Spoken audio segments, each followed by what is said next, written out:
Good morning दोस्तों। अपना lesson चल रहा था, लेसन नंबर 11 यानी फल परिरक्षण, फ्रूट प्रिजर्वेशन में अपन पानक पढ़ रहे थे और पानक को इंग्लिश में कहते हैं इसके वैस। ठीक है, पानक के अंदर अपन ने पानक की परिभाषा पढ़ ली थी। पानक की जो सामान्य जानकारियां थी उनके बारे में अपन ने अध्ययन कर लिया था। जैसे पानक किसे कहते हैं तो इसकी परिभाषा की बात करें तो फलों के रस को चीनी तथा खटास के साथ एक निश्चित अनुपात में पकाकर तैयार किया गया तरल जो पेय पदार्थ होता है वो पानक कहलाता है। ठीक है, फलों के रस को चीनी तथा खटास के साथ एक निश्चित अनुपात में पकाकर जो तरल पेय पदार्थ तैयार किया जाता है पानक कहलाता है। तो पानक कैसा पदार्थ है? एक प्रकार का तरल पेय पदार्थ है। तरल पेय पदार्थ है यानी कि तरल पदार्थ है, लेकिन कैसा पदार्थ है? पीने योग्य पदार्थ है। ठीक है, इसके अंदर अगर कुल घुलनशील ठोस पदार्थ की बात करें यानी टोटल सस्पेंडेड सॉलिड की बात की थी पढ़ने, यानी इसके टीएसएस की बात करें तो इसका जो टीएसएस होता है वो 40% होता है। यानी कि पानक के अंदर जो कुल घुलनशील ठोस पदार्थ की मात्रा होती है वो 40% होती है। पानक मुख्य रूप से खट्टे फलों का बनाया जाता है, जैसे आम, अंगूर, संतरा, लीची, नींबू आदि फलों का, यानी ऐसे फलों का पानक बनाया जाता है जिनमें खटास की मात्रा ज़्यादा होती है। ठीक है, इसके अलावा मैं बात करूं तो पानक का जब उपयोग करते हैं अपन तो इसके एक भाग के अंदर 4 भाग पानी मिलाया जाता है। यानी कि एक भाग रस के अंदर 4 भाग पानी मिलाकर इसका उपयोग किया जाता है। ये इसका क्या है? उपयोग करने का तरीका है। ठीक है, इसका जब उपयोग करते हैं अपन तो एक भाग रस के अंदर 4 भाग पानी मिलाते हैं। यानी यूं कह सकते हैं कि एक गिलास अगर फल का रस है यानी एक गिलास अपने पास पानक का रस है तो जब हम उसका उपयोग करेंगे पीने के लिए तो उसमें 4 गिलास पानी मिलाए जाएंगे, यानी कि उसके 4 गुना पानी उसके अंदर मिलाया जाता है। ठीक है, अब बात करें तो आज की जो क्लास है इसके अंदर अपन पानक बनाने की जो विधि है इसके बारे में पढ़ेंगे। यानी कि पानक बनाने की विधि कैसी है, कौन कौन से बिंदुओं द्वारा इसको तैयार किया जाता है या इसमें कौन कौन सी बातों का ध्यान रखा जाता है। देखिए दोस्तों, पानक की जो विधि है ये 4 विधियों द्वारा बनाई जाती है, यानी इसको 4 भागों में बांटा गया है। पहले नंबर पर आता है फलों का चयन करना। पहले नंबर पर पानक में आता है फलों का चयन करना। दूसरे नंबर पर आता है फलों को तैयार करना। दूसरे नंबर पर आता है फलों को तैयार करना, या फिर इसी में अपन शॉर्ट रूप में लिख सकते हैं तो फलों से रस निकालना। फलों से रस निकालना। ठीक है, पहले नंबर पर है फलों का चयन करना, दूसरे नंबर पर है फलों से रस निकालना, तीसरे नंबर पर आता है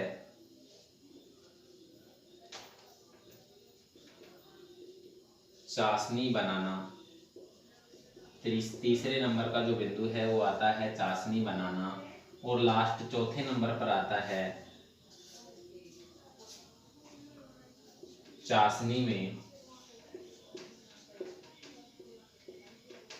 रस मिलाना। तीसरे नंबर पर आता है चाशनी में रस मिलाना। यानी कि जो पानक है अपना इसके वैस है, इसकी अगर विधि की बात करें तो 4 बिंदुओं में इस विधि को बांटा गया है। फलों का चयन करना, फलों से रस निकालना, चाशनी बनाना और चाशनी के अंदर रस मिलाना। अब देखिए, पहले नंबर की बिंदु की बात करूं तो पानक बनाने के लिए स्वच्छ, ताजा तथा पूर्ण रूप से पके हुए फलों का चयन किया जाता है। पानक बनाने के लिए स्वच्छ, ताजा तथा पूर्ण पके हुए फलों का चयन किया जाता है। यानी कि पानक बनाने के लिए स्वच्छ, ताजा तथा पूर्ण रूप से पके हुए फलों का चयन किया जाता है। पानक अपन बना रहे हैं तो इसमें कैसे फलों का उपयोग करेंगे?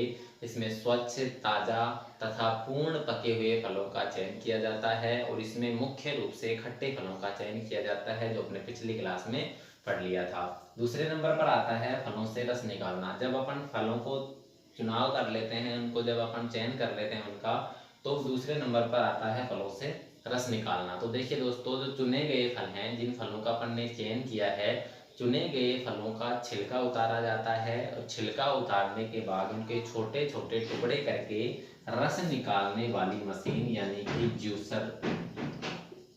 जूसर मशीन या स्क्रू टाइप मशीन। चुने गए फलों को जूसर मशीन या स्क्रू टाइप मशीन में डालकर उनका रस निकाला जाता है।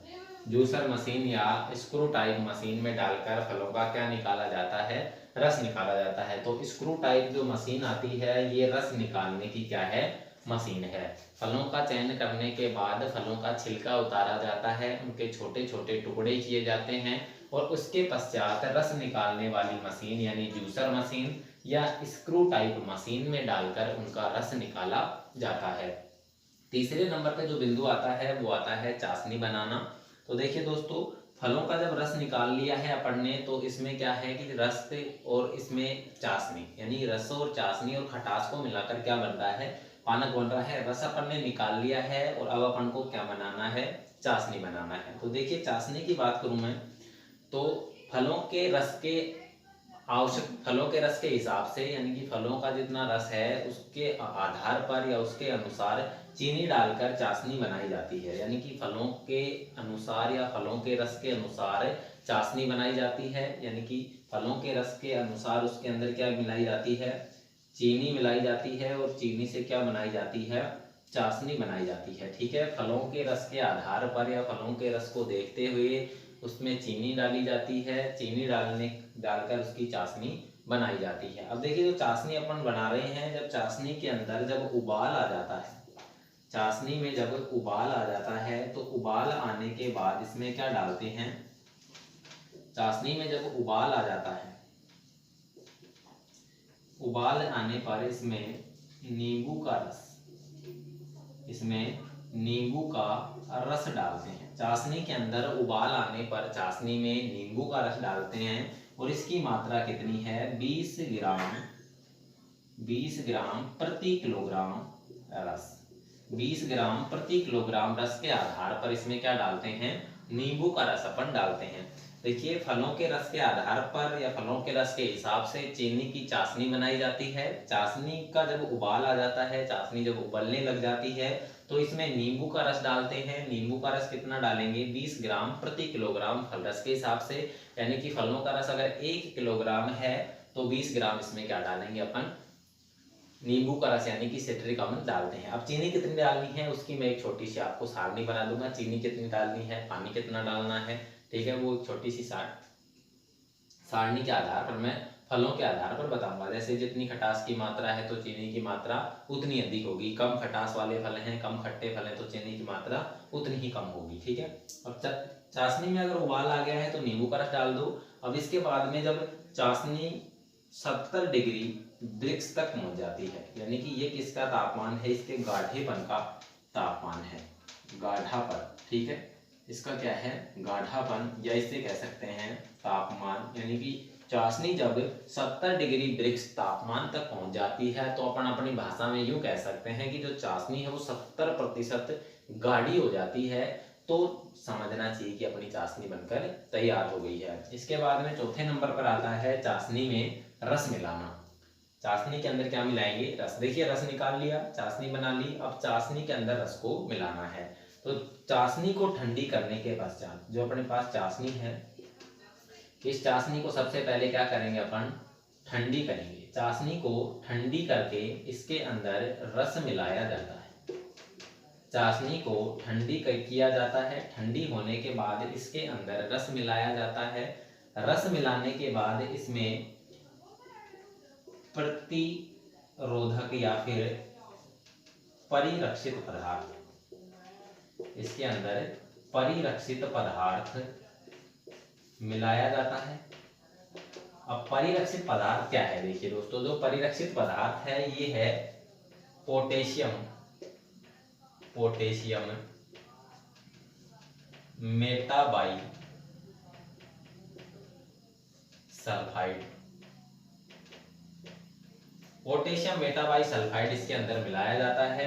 पोटेशियम मेटाबाई सल्फेट है जो 2 से 5 ग्राम इसके अंदर मिलाया जाता है दोस्तों, ठीक है। यानी कि चाशनी जब ठंडी हो जाती है तो ठंडी होने के बाद चाशनी में रस मिलाया जाता है। रस मिलाने के बाद इसमें परिरक्षित पदार्थ यानी लंबे समय तक सुरक्षित रखने वाला पदार्थ मिलाया जाता है। और वो पदार्थ कौन सा है? पोटेशियम मेटाबाइसल्फाइड इसके अंदर मिलाया जाता है। यानी पोटेशियम मेटाबाइसल्फाइड या पोटेशियम मेटाबाइसल्फेट इसके अंदर मिलाया जाता है। 2 से 5 ग्राम की इसकी क्या होती है? मात्रा होती है प्रति किलोग्राम फल रस के आधार पर, ठीक है दोस्तों। आपसे ये नहीं पूछेगा ग्राम, आपसे सिर्फ इतना पूछेगा कि परिरक्षित पदार्थ पानक में कौन सा मिलाया जाता है, तो पोटेशियम मेटाबाइसल्फाइड मिलाया जाता है, ठीक है। ये अपनी विधि हो गई। सबसे पहला है फलों का चयन करना। स्वच्छ ताजा पूर्ण पके हुए फलों का चयन किया जाएगा। फलों से रस निकालना। फलों का चयन करने के बाद फलों का छिलका उतारेंगे। छिलका उतारने के बाद उनको छोटे छोटे टुकड़ों में करके जूस निकालने वाली जूसर मशीन या स्क्रू टाइप मशीन में डालकर रस निकाला जाता है। रस को छान कर अलग कर लिया जाता है। तीसरा आता है चाशनी बनाना। रस की मात्रा के आधार पर चीनी डालकर चाशनी बनाई जाती है। चाशनी में जब उबाल आता है तो नींबू का रस डालते हैं और चाशनी का जब तापमान 70 डिग्री ब्रिक्स तक पहुंच जाता है तो चाशनी बनकर तैयार हो जाती है। चौथे नंबर पर लास्ट है चाशनी में रस मिलाना। रस निकल गया, चाशनी बन गई, तो चाशनी में रस को डालना है। चाशनी जब ठंडी हो जाती है तो ठंडी होने के बाद उसके अंदर रस को डाला जाता है, रस मिलाया जाता है। रस मिलाने के बाद उसमें परिरक्षित पदार्थ मिलाया जाता है। परिरक्षित पदार्थ कौन सा है? पोटेशियम मेटाबाइसल्फाइड मिलाया जाता है। इसके बाद इसे निर्जमीकृत पात्र में भरा जाता है। इसके बाद इसे किसमें भरा जाता है? निर्जमीकृत यानी स्टरलाइज्ड हुए पात्र के अंदर इसको भरा जाता है, इसको डाला जाता है। ये अपना पानक कंप्लीट हो चुका है। इसकी एक छोटी सी सारणी और रह गई है, ठीक है दोस्तों। सारणी को देखते हैं अपन थोड़ा सा। देखिए जो इसकी सारणी है, इसकी मैं बात करूं तो इसकी छोटी सी सारणी है। यानी कि फल, इधर आ जाता है चीनी, इधर आ जाता है पानी और इधर आ जाता है सिट्रिक अम्ल। सिट्रिक अम्ल या फिर इसे अपन क्या कहेंगे? नींबू का रस, ठीक है। या इसे क्या कहेंगे अपन? नींबू का रस। तो देखिए दोस्तों, फलों की बात करते हैं अपन सबसे पहले। तो जैसे फल की बात करें तो सबसे पहले कम खट्टे फलों की बात करें तो आम हो गया और अंगूर हो गया। आम और अंगूर। दूसरे नंबर पर आता है संतरा और लीची। और तीसरे नंबर पर लास्ट में ले लेते हैं अपन एक सबसे खट्टा फल, नींबू या बारबडोस चेरी भी होता है, लेकिन अपन नींबू की बात कर लेते हैं क्योंकि नींबू अपने पास यहाँ आसानी से उपलब्ध हो जाता है। तो देखिए आम और अंगूर कैसे फल हैं? थोड़े से कम खट्टे फल हैं। इन 3 फलों की तुलना कर रहे हैं अपन, ठीक है। आम और अंगूर है, संतरा और लीची है और एक नींबू है। तो सबसे कम खट्टा फल इसमें आम और अंगूर होता है, ठीक है। तो कम खट्टा फल है तो चीनी की मात्रा कितनी होगी? 1.250 किलोग्राम।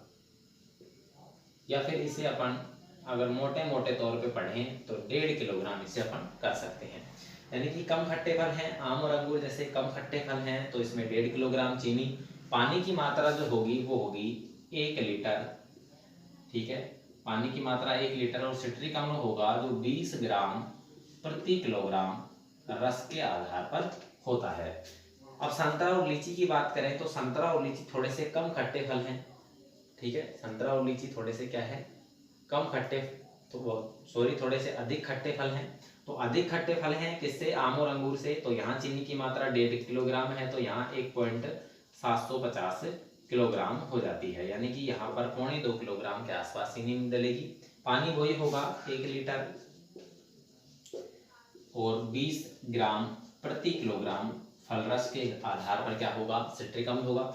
नींबू के रस की बात करें तो नींबू क्या है? थोड़ा सा अधिक खट्टा है, तो फिर इसमें थोड़ा सा क्या करेंगे? चीनी की मात्रा को बढ़ा देंगे। 2 किलोग्राम। पानी वही होगा 1 लीटर और नींबू का रस भी वही होगा 20 mg प्रति किलोग्राम फल रस के आधार पर। अब देखिए जितना खट्टा फल होगा उतना ज्यादा चीनी की मात्रा होगी, जितना कम खट्टा फल होगा उतनी ही कम चीनी की मात्रा होती है। पानी की मात्रा 1-1 लीटर होती है और नींबू का जो रस होता है वो 20 ग्राम प्रति किलोग्राम फल रस के आधार पर बताया जाता है। देखिए जो ये चीनी की मात्रा है ये 1 लीटर रस की है, ठीक है। 1 लीटर रस है तो चीनी की मात्रा इतनी होगी इनमें। 1 लीटर रस में 1 लीटर ही पानी मिलेगा और चीनी की मात्रा खटास के आधार पर ये मिलेगी, मतलब 1.5 किलोग्राम, 1.75 किलोग्राम और 2 किलोग्राम। जो सिट्रिक अम्ल होता है वो सभी में बराबर होता है। इसके बाद में अब देखिए अपनी परिभाषा पे अपन चलते हैं। तो परिभाषा क्या थी पानक की? फलों के रस को चीनी तथा खटास के साथ एक निश्चित अनुपात में पकाकर तरल पेय पदार्थ तैयार किया जाता है। फलों का रस हो गया, ठीक है, जैसे आम और अंगूर का रस हो गया, चीनी हो गई और खटास की मात्रा ये हो गई, ठीक है। अब इसमें अगर अपन पानी मिला रहे हैं तो ये एक ऐसा पदार्थ हो गया, तरल पदार्थ हो गया, ठीक है। हो गई अपनी परिभाषा। फलों के रस को चीनी के साथ और खटास के साथ एक निश्चित अनुपात में पकाकर जो तरल पेय पदार्थ तैयार किया जाता है उसे अपन पानक या स्क्वैश कहते हैं। ये आज अपना स्क्वैश कंप्लीट हो चुका है और अब शायद लास्ट अपना एक मुरब्बा और बच गया है इसमें। इसके पार्ट 15 हो चुके हैं और 2 या 3 पार्टों में ये लेसन कंप्लीट हो जाएगा अपना, ठीक है दोस्तों।